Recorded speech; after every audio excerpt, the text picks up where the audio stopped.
Selamat datang. Di depan saya ada Xiaomi Band 10 dan saya akan membahas unboxing serta melihat sekilas perangkat ini. Jadi sebenarnya baiklah, langsung saja saya akan segera membukanya ya. Oke, di sini ada tab penarik.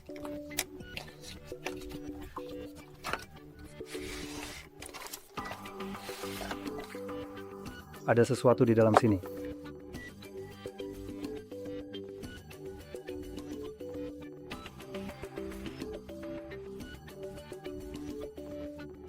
Jadi di dalamnya kita juga mendapatkan kabel pengisi daya USB-A ke konektor magnetik ini.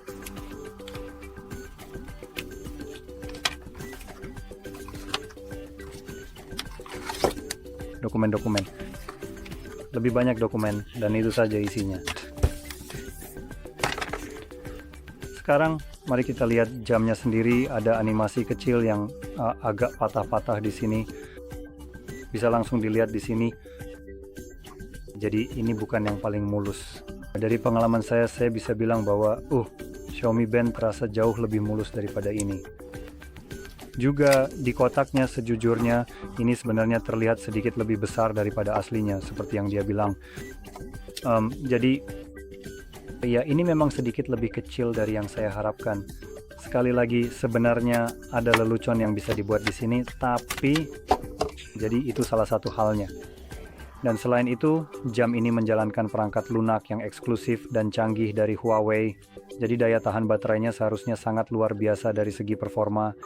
Hampir semua smartband atau smartwatch yang menjalankan sistemnya sendiri, selain seperti Android atau Wear OS, memang punya daya tahan baterai yang sangat baik. Dan jelas, hal yang sama juga berlaku di sini. Kekurangannya adalah kamu hanya terbatas pada apa yang memang sudah tersedia di jam ini. Jadi, semua mode olahraga dan aplikasi yang sudah ada di dalamnya, itulah saja yang bisa kamu akses, tidak lebih. Sekarang dari segi kualitas, jam tangan ini sendiri terasa cukup ringan. Tali jamnya terasa cukup nyaman dengan sensasi silikon yang lembut dan padat. Jadi tidak terasa murahan sama sekali. Tali jam ini juga tidak terasa terlalu kasar, berbeda dengan beberapa smartwatch atau smartband lain yang menggunakan silikon kaku dan kencang yang rasanya kurang nyaman. Yang ini terasa cukup nyaman. Jadi setidaknya ini akan menjadi nilai plus yang sangat baik. Dan gesper di sini terbuat dari plastik yang sebenarnya saya kurang suka karena gesper plastik itu jelas rapuh sehingga tidak terlalu kuat dan mudah rusak.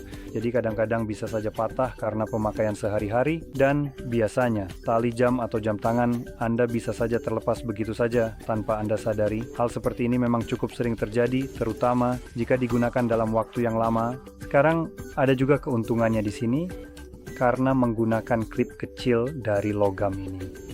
Jadi bahkan jika bagian ini patah tetap bisa terpasang dengan cukup baik seperti yang bisa Anda lihat. Jadi Anda tidak akan mudah kehilangannya meskipun gesper plastiknya patah. Semoga saja. Tapi intinya itu saja. Jadi jika Anda merasa video ini bermanfaat, jangan lupa untuk like, subscribe, dan terima kasih sudah menonton.